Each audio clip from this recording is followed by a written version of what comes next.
Good morning, everyone, and welcome to our second edition of the Virtual Cafe for Women Entrepreneurs. I'm Kerry Ramsay, and I've met probably many of you before, but if I haven't met you before, hello. I'm the project manager for the Weekend Project, which is led by Queen's University and is funded by FedDev Ontario. And some of you already know, but WeCan stands for Women Entrepreneurs Can.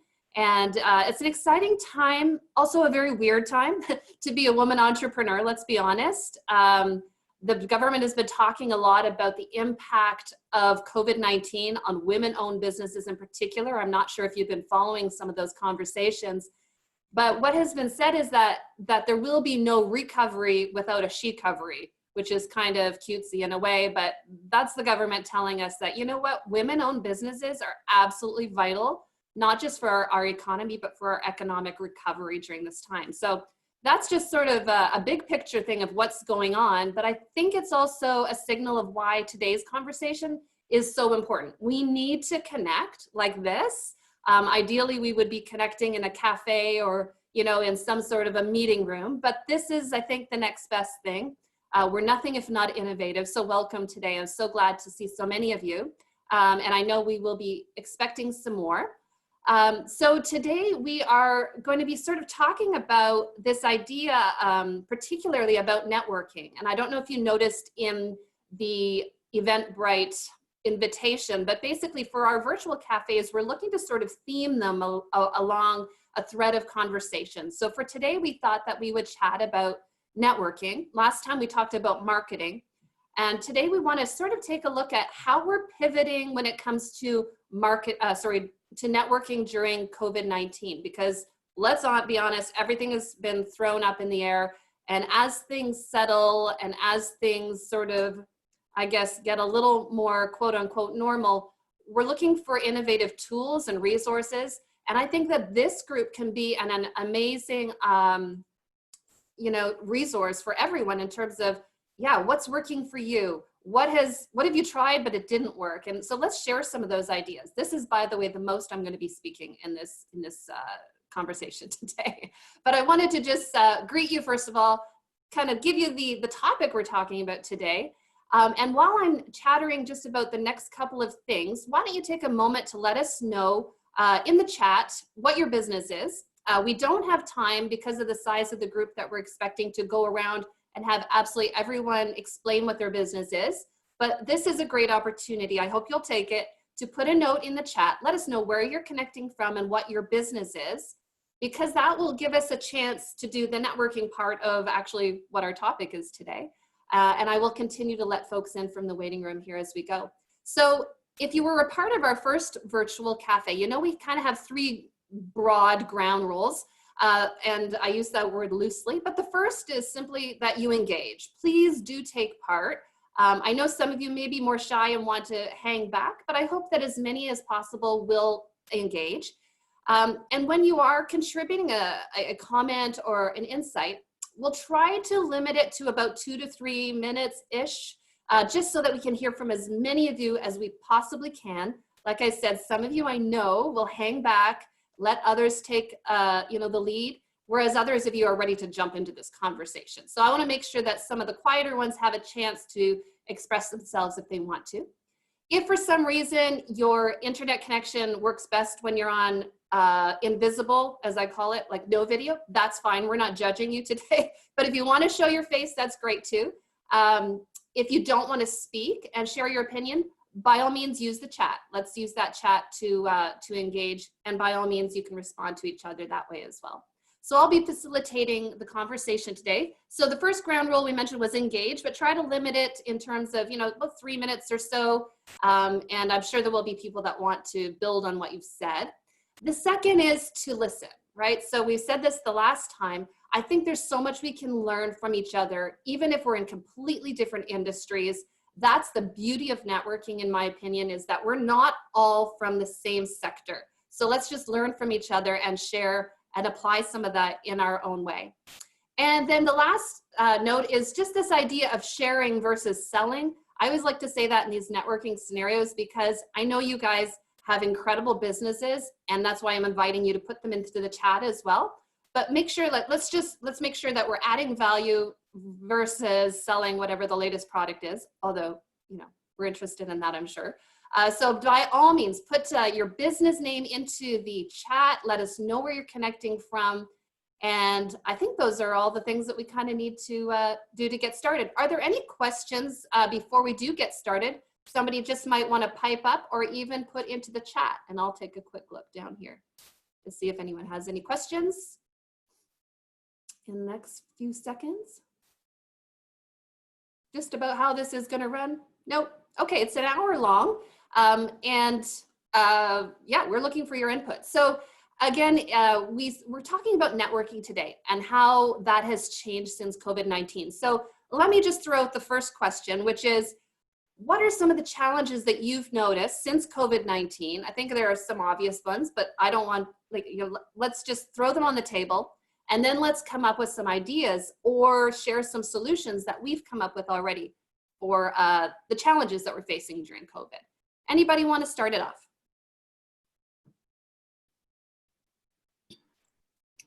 I'm happy to start if you want. Can you hear Yes, me please. properly? Okay. Well, very nice to meet you all. It's my first time here. I'm Noemi, based in London, UK, personal coach. I grew up in Switzerland, so that's why you hear this hint of a French accent, but I hope you can understand what I'm saying. I work mainly with entrepreneurs and women in business, and I was looking for a place to connect with other women in business. I'm a member of such a network in Switzerland, and I was looking for a place where I could exchange in English. And I think the main challenge for me, I love networking, and I really enjoyed to go to networking events before. And the main challenge has been to find a quality networking online. I started attending like random events, and then I was not really satisfied, and I decided, okay, maybe if I invest just a little bit of money in this, I will get access to more interesting networks. And then I joined a network in London. I just paid like £3 to attend the networking event, so I thought it was really reasonable. And just this simple fee, it gave me access to a network where people really engaged, like they wanted to share, they wanted to join, and it really mattered to them. So I thought that that was one of my options to solve this issue. And other than that, I've been networking a lot on LinkedIn, and I've met great people. Like, I think the fact of being remote all the time, it has given me access to people that I would never have met otherwise, and this is great. So it has, for me, it has increased the opportunities of networking, and I've met really wonderful people from all different backgrounds, and with a true connection. And I know these relationships will grow and will last, and maybe some of them will even turn into friendship. Some of them will just stay like superficial, but still there is this connection. I know, oh, I've met this person, maybe I can connect her with someone else, and then they get benefit out of that. So I've quite enjoyed it, I must say. Awesome. Well, I've already made a note of your name, and I'm going to connect with you on LinkedIn after this if we're not already connected. So by all means, you can see everyone's names, although not always the last name. So if you do want to share your last name for LinkedIn purposes, do drop it into the chat. Thanks so much, Noemi. I want to pronounce that correctly. Anyone else want to pop in terms of a challenge? For me, because of COVID, where I was based last winter, it was shut down completely. So I've kind of been on my own since March.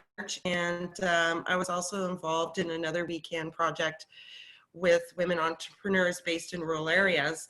And it's just given me, the girls in the cohort gave me some really great ideas on how to start up again, and the encouragement to start up again, because it's not easy to to put that risk out there again. I started my business in December 2019, so I don't qualify for a lot of the government funding out there. I am applying for the RR3 grant for women with the barriers that we need to get started up again.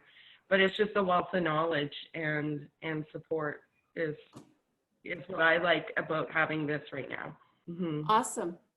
Yeah, and Janet referred to the Rural Mentorship Program. There are other programs, certainly, and I really believe that a rising tide lifts all the boats. So I'm not just here to promote We Can programs, but certainly I see Cathy Ireland on the call from Pero. Pero, I don't know, Cathy, if you've already dropped a link to Pero in the chat, but there's Pero. There's so many great organizations for women entrepreneurs right now, particularly, that are offering these types of networking opportunities. And so they're really ours to seize. Awesome. Anyone else want to speak to maybe lastly about the challenge maybe that you're facing with networking?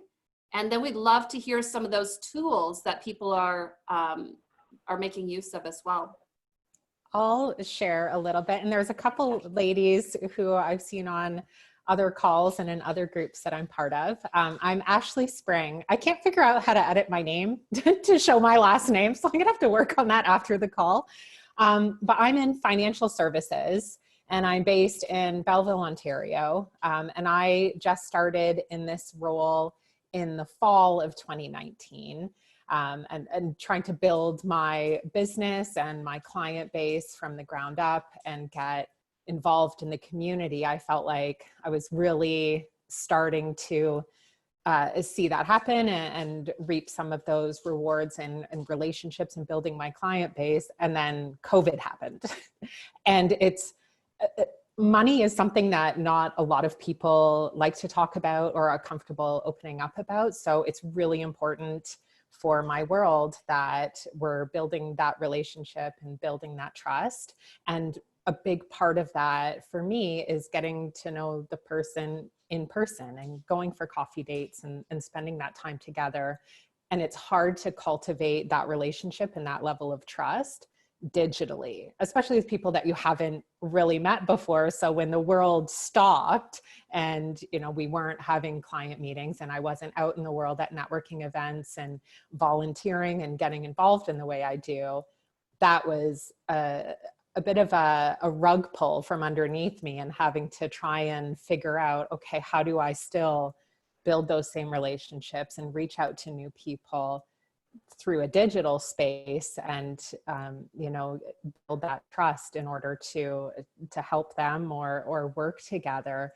That was a big challenge and continues to be a little bit, but I think the longer COVID has gone on, the more accepting people are of operating in a purely digital world. But for sure, still a challenge. And I like being in person. I like going to networking events, and I like going to coffee and getting to know each other on a real personal level. So yeah. Challenge. There's a different spontaneity, let's be honest. I mean, right now on my screen, as I'm sure on yours, everyone's in a little box, right? And that's so different than if you're like going from table to table, or, I mean, it's just, it's not the ultimate human experience, we know. So boy, do I ever look forward to that once we're all back in the same room. We're going to have we're going to have a party, let me tell you. You'll all be invited. But you hit on a key point, which is trust, right? And there's a different type of trust when I'm looking, even Ashley, I'm looking at you right now face to face with some of the others, right? That I can see your eyes and I can see your body language, and that's difficult on Zoom. It's difficult, especially if your connection is bad, right? And we're freezing a little bit. So very, very good points. Thank you for sharing. We're not finished talking about this. If you didn't get a chance to throw in your challenge there, you can bring it up as we go. But let's just transition a bit now into this idea of how have you pivoted your networking then? I think we've sort of started talking about that a bit. Does anybody want to answer that question, or a few of you? How have you pivoted your networking since the pandemic? I think just to chime in on Ashley's point, just about like building that trust and kind of having my own issues with building those connections virtually. I think for myself and working now at the Small Social, I think for us, it's been creating more one-on-one connections to build that trust. So if you're having a Zoom call, maybe don't have a Zoom call with 4 or 5 people, which would be really easy to facilitate in real life. Maybe have just those one-on-one calls so you are feeling that sense of connection. I think for myself, working in the marketing space, it's just been dialing it back and not having as large groups, and maybe limiting it to like a group of 20 or 30 if you're having like a larger group like today, for example. So I think our numbers are really good for that. But yeah, just dialing it in a little bit more to develop that trust has been a solution for me. That's an excellent point, Emily. Absolutely. Anyone else experiencing that or something else in terms of how they've pivoted? I'd like to chime in. Yeah, It's Cathy Ireland from Paro. Yeah, it's kind of interesting because the mandate of a business growth advisor within the Paro realm is that we go and we meet one-on-one, and it's all being on the road and going and meeting and talking to women and helping them with their business. So we had to, we're here working from our homes, and what happened is there's been a wealth surge, as you can imagine, of women looking for help and support in their business. So we went the opposite in many respects and created town halls. And so we because there were so many people, and where there's limited resources that we have, business growth advisors, and we all are picking up people that we're working with independently outside of the town hall, but the way that we're able to articulate a lot of information and get people to resources and to workshops that are going to help them maybe pivot their business if they're looking at doing something different through a business model plan or business model canvas, then we can, help them and network with, all kinds of different organizations like what Kerry is doing in Weekend, and just work to try to come together and help as many people as we can. We know that women were adversely impacted by COVID, and we've got a lot of work to do to help all of you to continue or to pivot. And so Zoom's been fantastic. It's really helped us transition our business model. Yeah, I heard a stat the other day. I'm not sure where it came from, but someone said the stock of Zoom is now worth more than all the major airlines put together, which makes sense right now. But wow. All right, and so as someone else in terms of how you've pivoted your business. Oh, sorry, your networking for your business. God knows we've certainly pivoted businesses, haven't we? Anyone else want to chime in on that? I kind of agree with Emily at this, and we made it more one-on-one.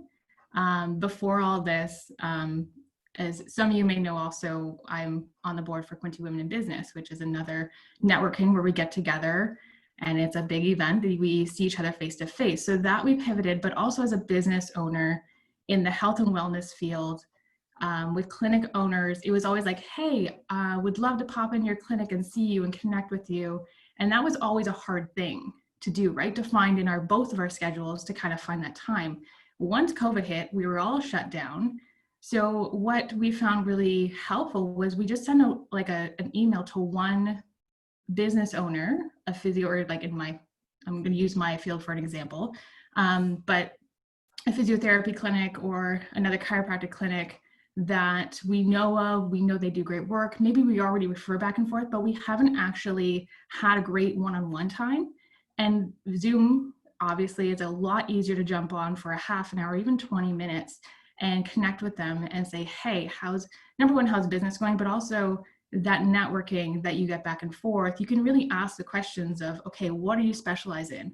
What are you good at? What type of patients do you find direct to you, and vice versa? And we even found what we did, we actually created a little questionnaire that we would send back and forth to each other, that we'd fill out those questions so that you can read that on your own time between patients or at the end of the day or whatever you can in your day, and see where their expertise lie. And then great, because now I know who I can send to you if need be, and who they can send to me if need be for that type of treatment that might be needed. So it was really cool to kind of get that one-on-one that we haven't been able to before, or it would be very hard to, we'll say, to do that before. And we kind of pivoted to say, this is actually pretty easy to do online, to kind of connect with one another, to say, hey, 20 minutes of your time. And those have worked out actually very beautifully. Now that we're all up and running again, if any of you guys have any connection with any type of health clinic, we are now bombarded and loaded, which is a great thing. We really are lucky coming out of COVID. However, those connections that we made during the shutdown time have been really beneficial because we have been able to refer back and forth, and we know where our patients can go. that way. And I'm going to continue to do that ongoing for sure. And I think that's been extremely helpful. Absolutely. And so that's interesting. So within your sector, within your industry, you've actually started more networking is what I'm hearing. Just those different things. Yeah, I love that approach. And what you mentioned about travel, I don't know if anybody else can relate to that, but sometimes it takes me 30 minutes just to get to a 30-minute meeting, and then you 30 minutes to get back. Like, I could have had 30-minute meetings right there. So, I mean, hey, silver linings, right? At least I like to hope we're a little more productive in those ways with that. Shanice has a question. She just dropped into the chat. She's going to ask a question or make a comment without her video on, I think. Shanice, do you want to go ahead? I think you're on mute right now, though.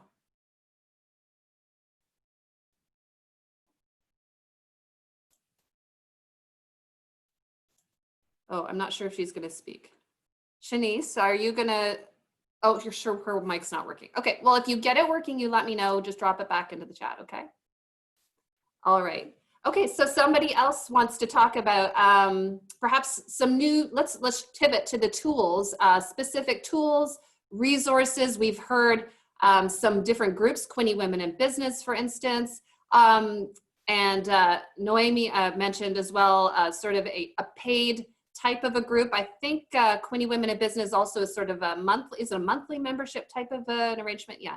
Are there any other resources, tools, anything's open right here that you have found helpful that maybe you want to share with the rest of the group? I love the ideas so far.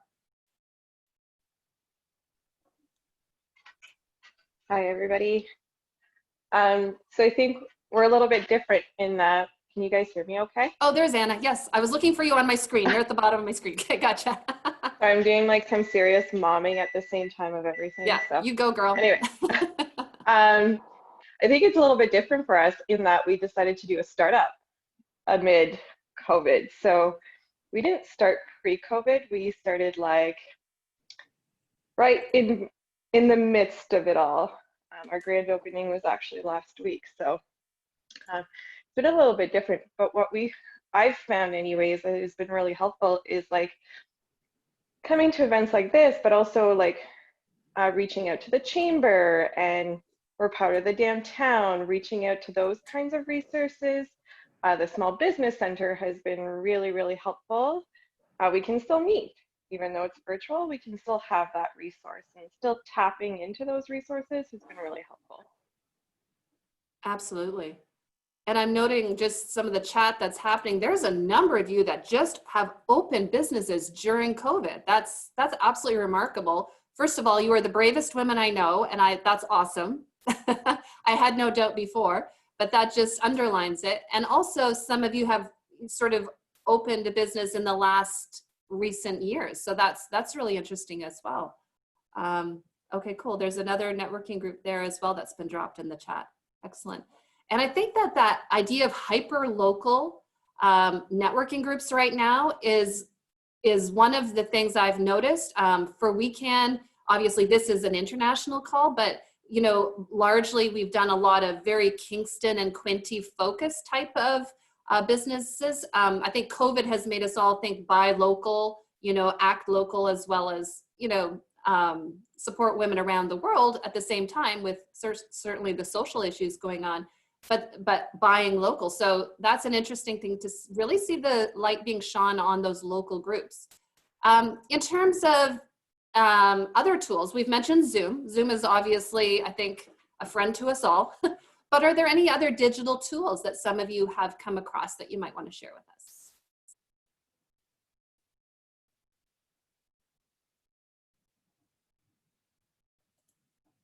Someone just talked about the Zoom outages. I was not a part of one that happened earlier this week, but I think that's all our fear. What if Zoom goes away?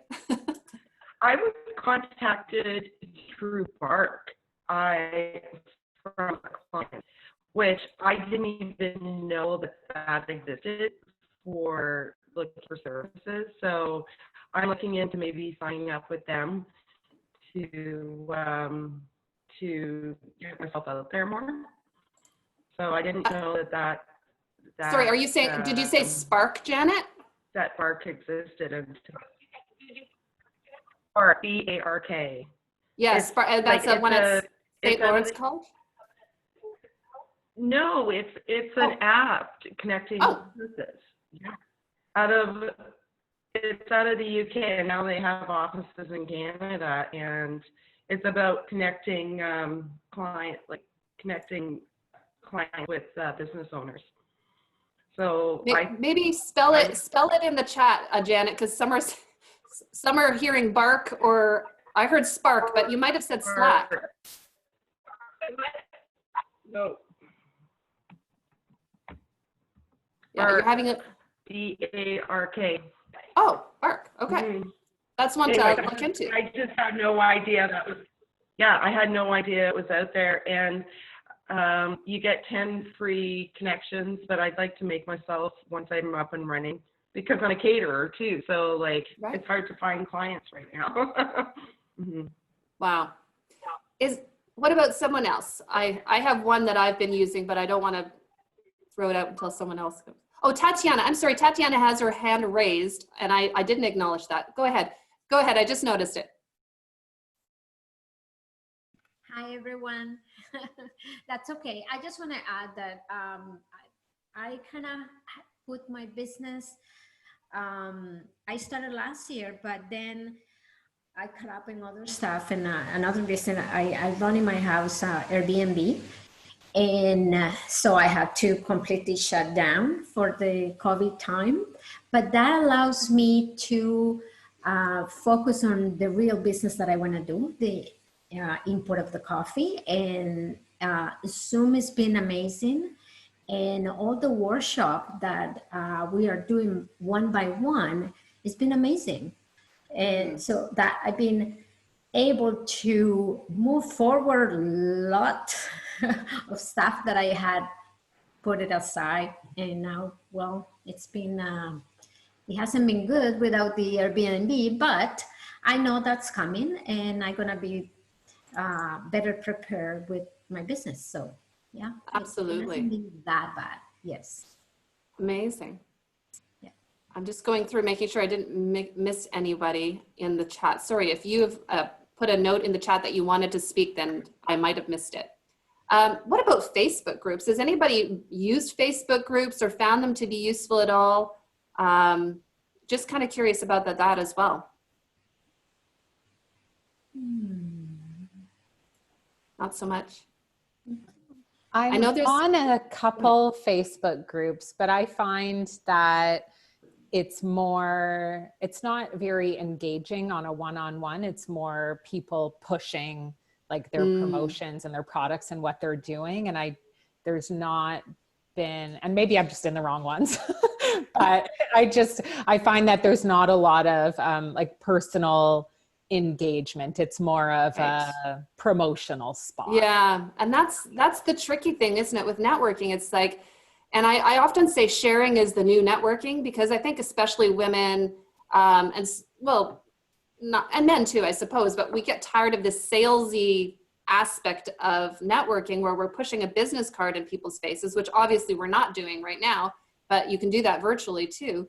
And so adopting rather this idea that sharing is the new networking. So yeah, so if Tatiana has, she's importing coffee now to the Kingston area, and I know a cafe, I mean, I can do her a favor, and who knows, like that sort of sharing of my connections is networking, and sharing of all sorts of different things, expertise or time.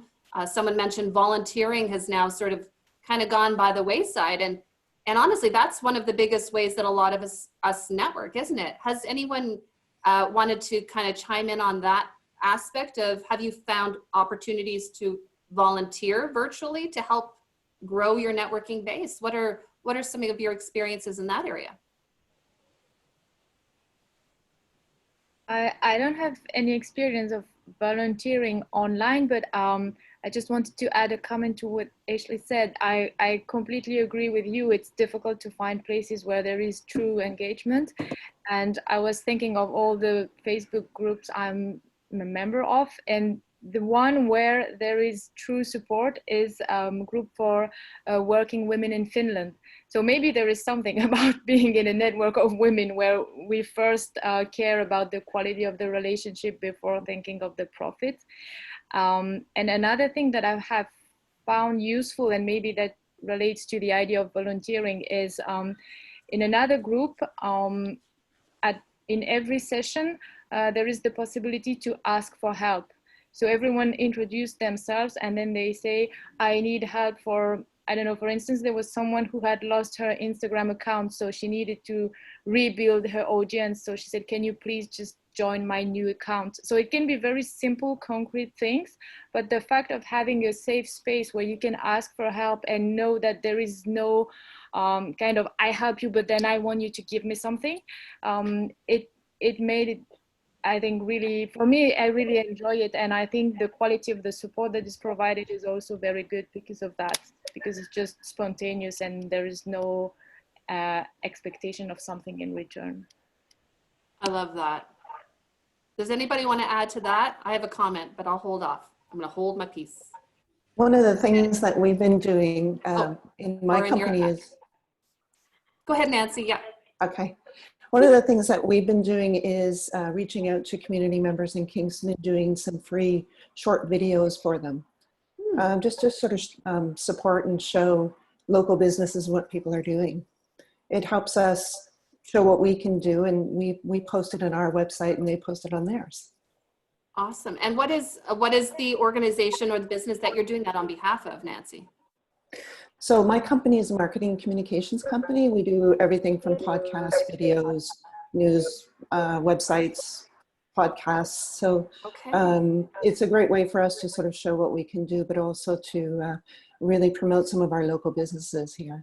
Yeah, that idea of service as well during this time. And I think we talked in our first virtual cafe about, how do you market during this time, like without seeming really insensitive? And one of the ways we can market is by serving people. And yes, it's marketing, but hopefully with, as you've said, with the right spirit, that we're trying to build people up. And let's be honest, people will remember us after the fact. We don't have to drop a business card.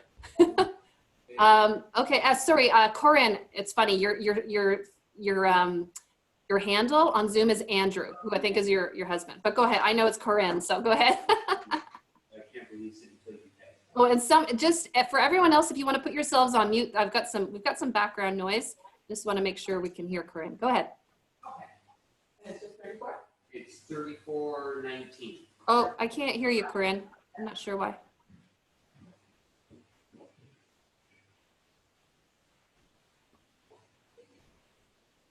Try to unmute yourself one more time there.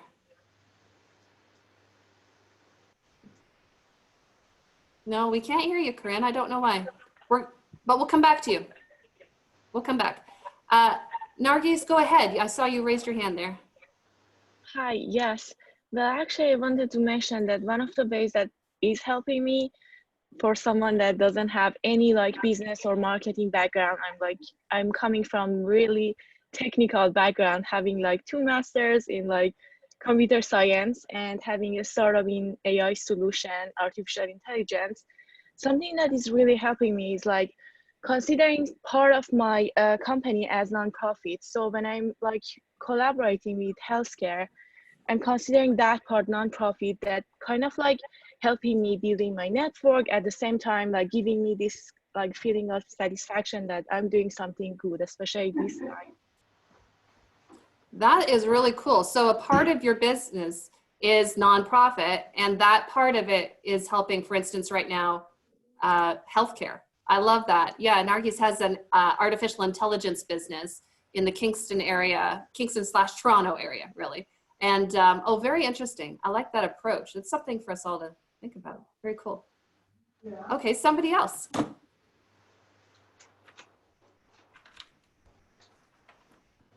I'm writing down your ideas. I have so many ideas I'm writing down. Oh, I'm looking through. How about the use of LinkedIn? Someone has already mentioned that. Are there any tips or advantages that you've found for using LinkedIn to, whether it's connect to the right people? LinkedIn can be great. It can also be super annoying sometimes. So how have you, how are you using LinkedIn? Has it been useful to you for networking?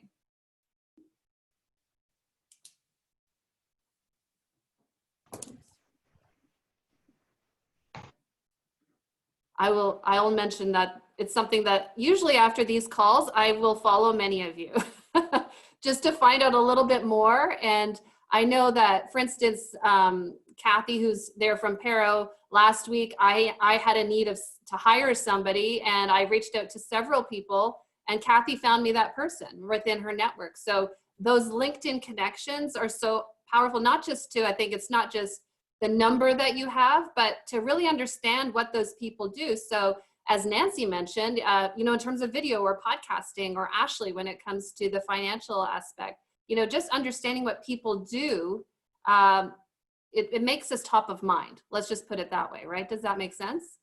So that's kind of, that's helpful as well. Go ahead, Kate. Hi guys, can you hear me okay? We can. Okay, good. Actually, I'm really glad that you brought that up, Kerry, because so I started my business 5 years ago, and I'm a surface pattern and wallpaper designer, and I connect with most of my clients via social media, so primarily Instagram, but also I have a Facebook page. And actually LinkedIn, so I previously worked in advertising and television commercials when I lived in Toronto, which was, now I left that job 8 years ago. When I worked at that job, I was an executive producer, and my boss was like, you got to get on LinkedIn and connect with all these people. So I did. So a lot of my connections on LinkedIn are in that realm, and I get added all the time by commercial directors. But as far as my new career, which I've been doing now for 5 years, I have to be really honest, LinkedIn, I don't really know how to use it as a tool. I am a creative brain. I'm not really a kind of business savvy background. And I recently did use it. I was dealing with a copyright issue, and I connected with a senior member of the legal team of Amazon Canada. I felt super proud of myself because I found this person on LinkedIn and did a bit of jigging and kind of got in contact with them. But as far as using it as a business tool for my new business, I don't really know how to do that. And I would love any hints, because do I just search people on the internet and then try and add them on LinkedIn and then hope that we kind of like maybe send them a message, or what is the best way to do that? I don't really know. Excellent question, and you're not alone in that, by the way. Noemi, are you saying you have the same issue, or do you have an answer to that one? So I don't know if it's an answer, but I can share how I use it, because I really enjoy it. And for me, LinkedIn is my main platform. This is where I network, and I use it in two different ways. One is that when I see a post that I really like appearing in my feed, I'll go and connect with that person, and that's how I've connected with the people with whom I have the strongest relation on LinkedIn. So for instance, there was a short video that I really liked, and I connected with the author of the video, and I said, I loved your work, this is so interesting, do you accept the connection? And he said yes, and then after that he spontaneously offered a call, and that's how we got in contact. And now through him I got connected with a woman in Utah, and we're working together on a project with a school there. So these connections are really strong because they're based on true interest for their work, and there's no like business back ID. It's just, I want to connect with you because what you do speaks to my heart, or I relate to your values. So that's one way. It takes a bit of time, but it has really the quality of the connection. And then the other way is that I reach out to people. I send them like just an invite, and I select them through, you can for instance see a list of people who have studied in the same school or university as you. So I use this and I tell them, well, we've studied in the same university in Switzerland, and I want to let you know that now I'm based in London and I coach in French and in English, just so that you know. And then I ask them, are you interested?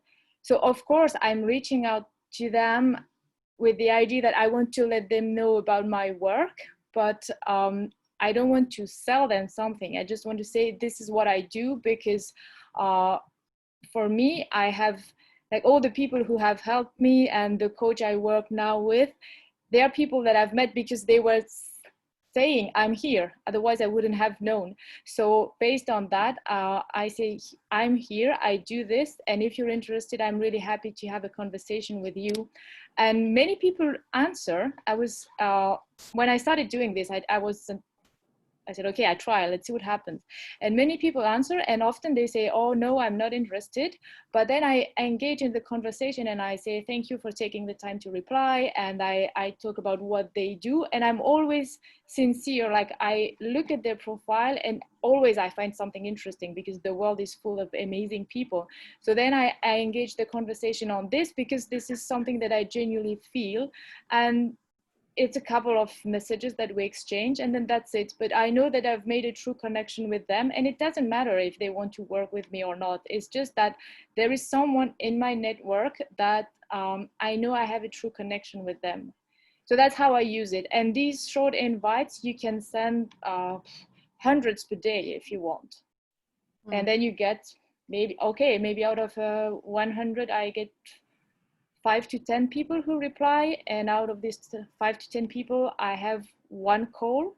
Sometimes they become clients, sometimes not, maybe later, maybe not. It doesn't matter. It's just for the quality of the connection. So this is how I use it. That's so helpful and brilliant. Don't you have to have, okay, maybe I'm not quite understanding it. Don't you have to have mutual connections sometimes for, when you reach out to somebody, if you don't have any connection, then you can't connect with them, can you? Yes, you can. You can try, because I don't think you and I have any common connection. You can try. Oh no, that's not mine. But let me.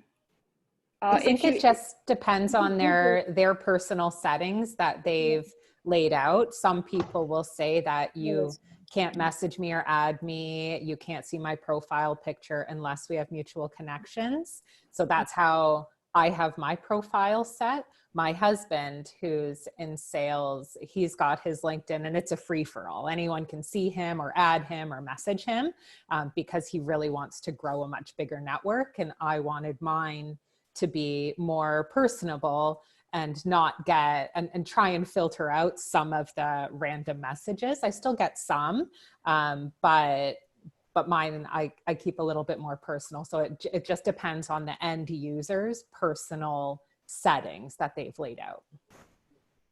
Yeah, I wanted to mention too that I was introduced to Rick McCutcheon, and he's in Oshawa, Ontario, and through the Spark Center in Durham, and it's an innovative hub. And he's an entrepreneur in residence there. And over COVID, he specializes in providing training on how to use LinkedIn to build your business. And I put his LinkedIn address into the chat. So you could connect with him. Tell him Cathy mentioned to attend his next workshop. Awesome. I use LinkedIn quite a bit as well. And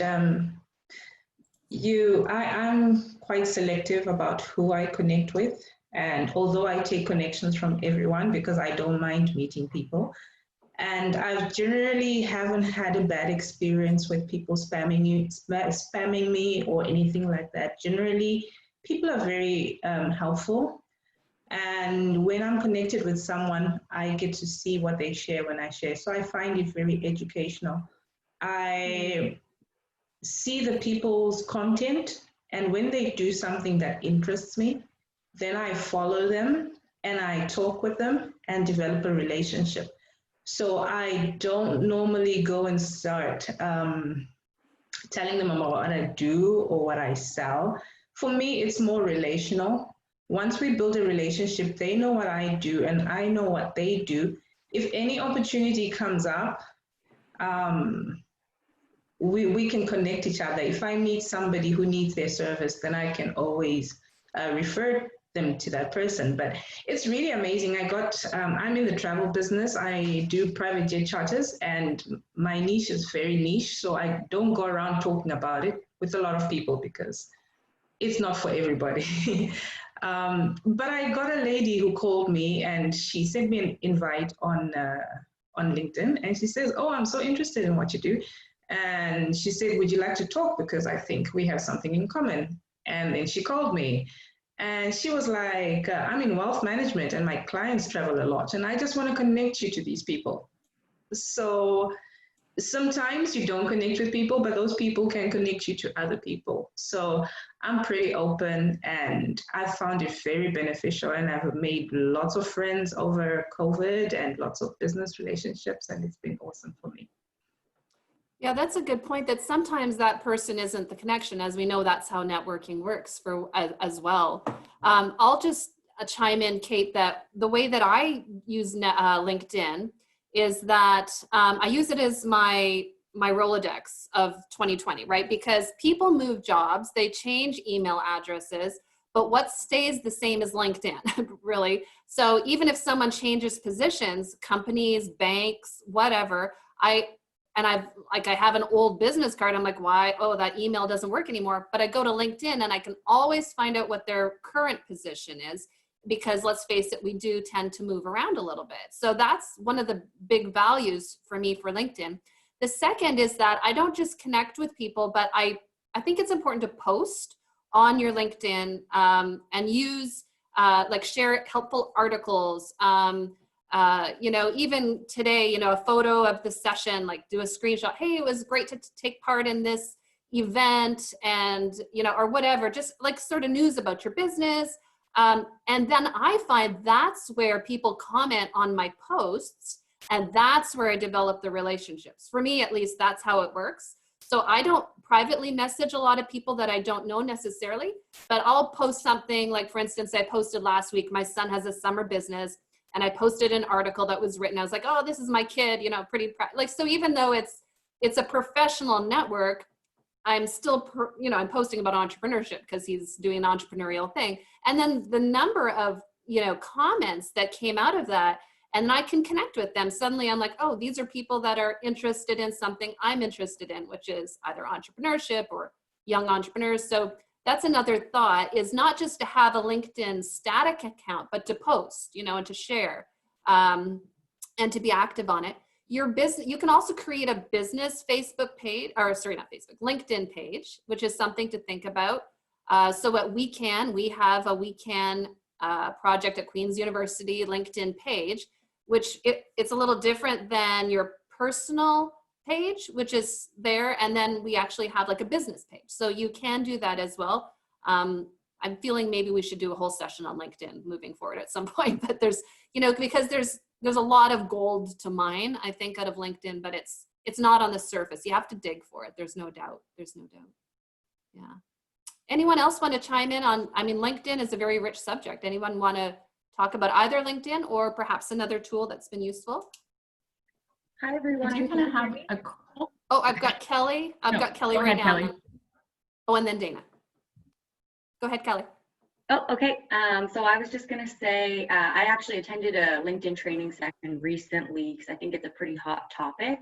And 2 takeaways that I took from it were just, like you said, sharing content. And often the important thing they say is for it to be relevant content. So you have to think about who your target audience is. So, I read articles all day long that are interesting to me, but I have to think about whether or not it's interesting to the person that I want to connect with on LinkedIn, or the person that I'm interested in doing business with, and kind of gear your content towards that. And then the other key thing they say is that a comment is worth a lot more than a like. So the algorithms of LinkedIn, you just get a lot more visibility if you actually take the time to write a thoughtful comment on somebody else's post, or just adding that onto anything instead of just clicking the like button. It apparently goes a lot further. Yeah, God bless the algorithms. And vice versa, when people comment on yours, that certainly then becomes visible to more people. That's just how the social media realm works, for sure, whether it's Facebook, Instagram, or LinkedIn. The more engagement with your post, the more people are going to see that post. So, which is interesting. Thanks, Kelly. That's absolutely valuable. Dana, you had a note on that?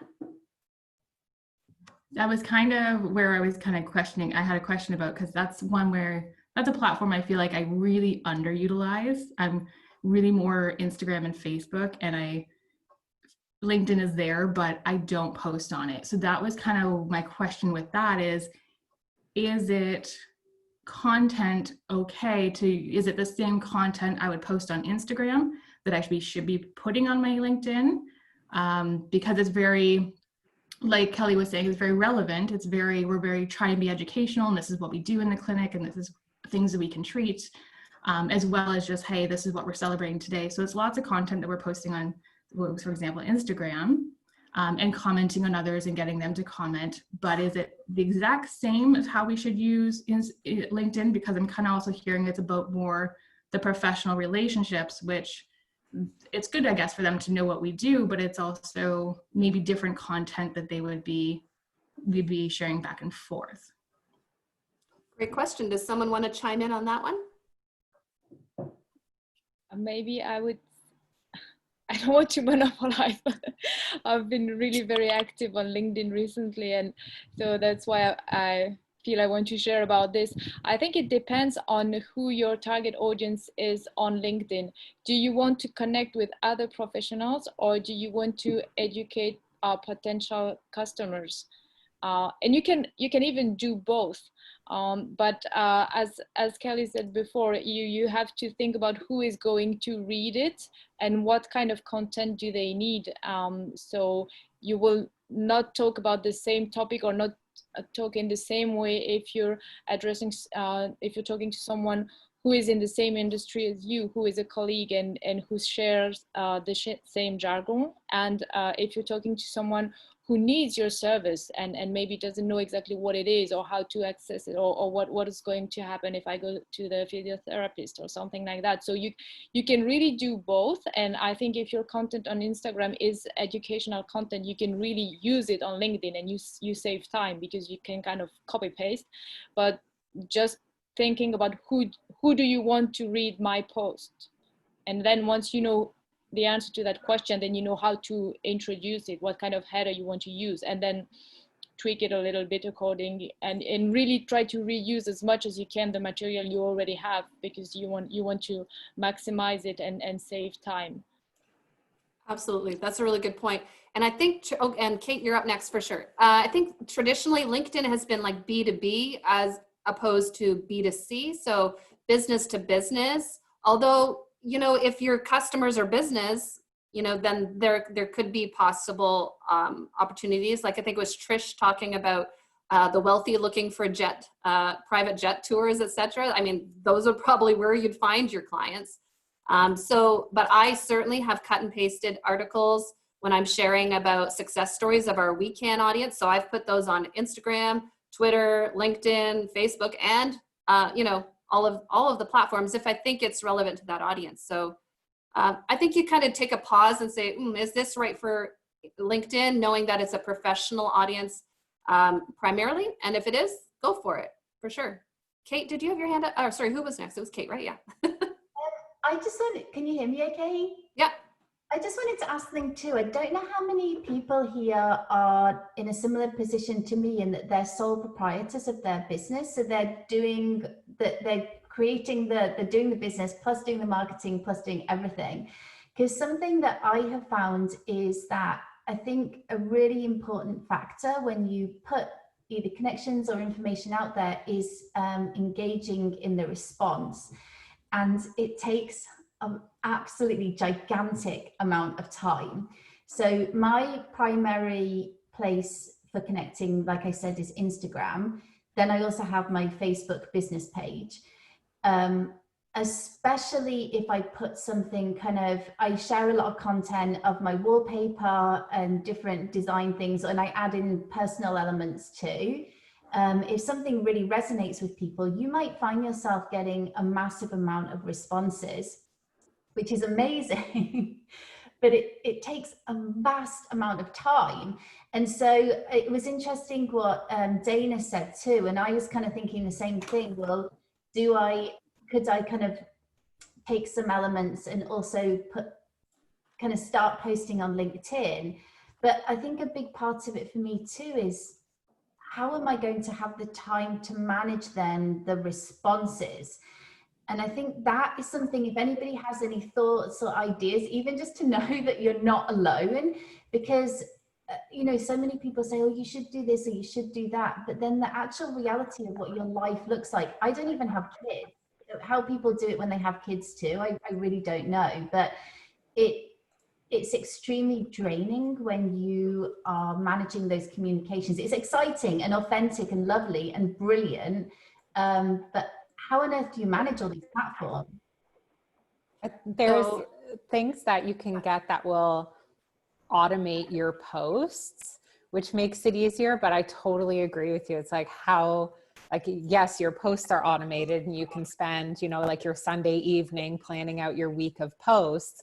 But then if those posts do well and you're getting messages and you're getting comments, there's no way to automate your tailored responses to all of that. So then you are kind of in front of your screen trying to have those relationships. And it is like a double-edged sword. It's like, yes, this is exactly what I want, but oh my God, this is taking so much of my time now. How can I automate this part of it a little bit? The human side, right? Human side.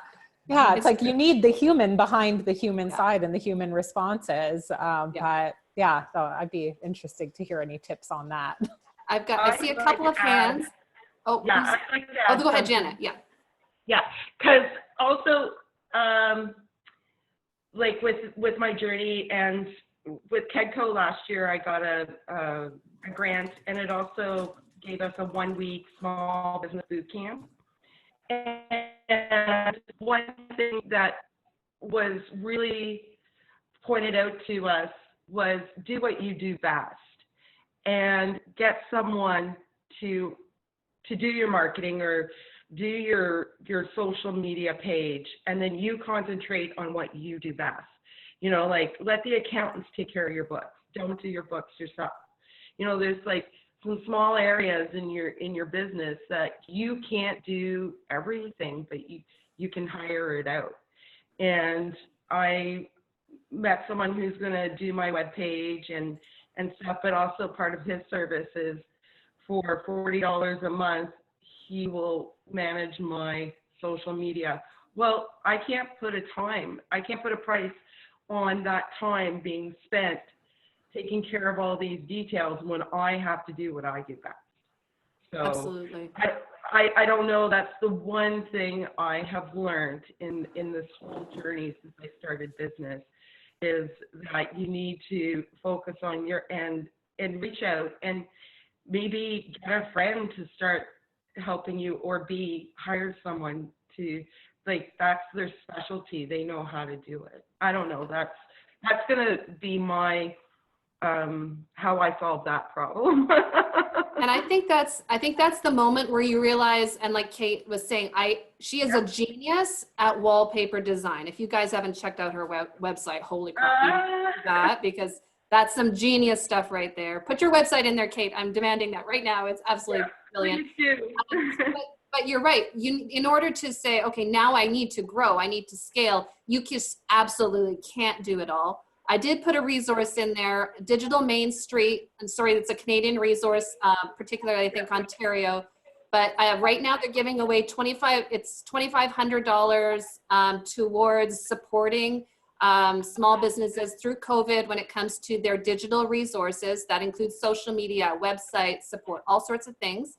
So that is in the chat if you want to look at it. It's called Digital Main Street, Ontario. If you're in the Kingston area, it's Launch Lab. But anyways, connect with me. I'll connect you with them, because right now they're giving away money, and now's the time for you to ask for it. I messaged them and I never heard back. Okay, so was that Launch Lab or was it the main one? It was through Tyco. Okay, send it to me, and I'll send it to me, Janet, and I'll find you somebody for sure. But this is one way I've learned, because when I get busy with my day to day, I can't do everything, and I'm just saying that's one way to solve the problem. I agree. Sorry, I don't know if Nargis is still on the call. Are you still there? You had your hand up a second ago. She might have had to duck Yeah, out. I actually lowered because I'm kind of the same page, and I found it challenging time-wise to do like marketing. And I think what Janet mentioned is actually very helpful. So outsourcing is one way to do, because like we can't do all, there's a lot of pieces, like especially from me that like kind of like just starting, I see that there's a lot of small pieces that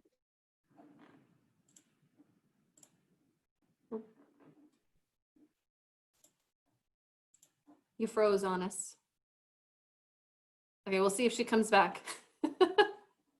Yeah, I agree. Focus on what you do best. I'm looking at the time as well. We're just after 11. I did want to do a quick group photo, and I don't know if you guys saw my note about getting on your sunglasses. I know we've already lost a few folks, but do you guys want to do if you have your sunglasses, we try to do a group photo at some point here. And so last time we did it with mugs. We thought this time, if you have a pair of sunglasses, you don't have to, but if you want, but don't disappear from the room. Just put them on. We'll take a quick photo here just for fun. We like to upload it to our social media. So I'm giving you a second to find that. There we go. We got some with their sunglasses on. This is what we're saying. Future's so bright, you gotta. All right, so let me give you a second here. And I'll say 1, 2, 3, and then we'll do it. How about that? Here we go. All right, hold on. I need to get my clip. Hold on. Too many things. All right, ready? 1, 2. Oh no, I messed it up. Okay, 1, 2, 3. There we go. Capturing. You guys are awesome. There we go. Thanks for your patience on that. Hopefully you keep your sunglasses on now and head outside and enjoy this beautiful day. We will be doing another virtual cafe, so if you're not on our newsletter already, by all means connect with me. You can just reply to the Eventbrite invitation if nothing else, and get on the list. We'll let you know when the next one is. Thank you, everyone. Have a fantastic day. Thanks for sharing. We appreciate it so much. Bye, everyone.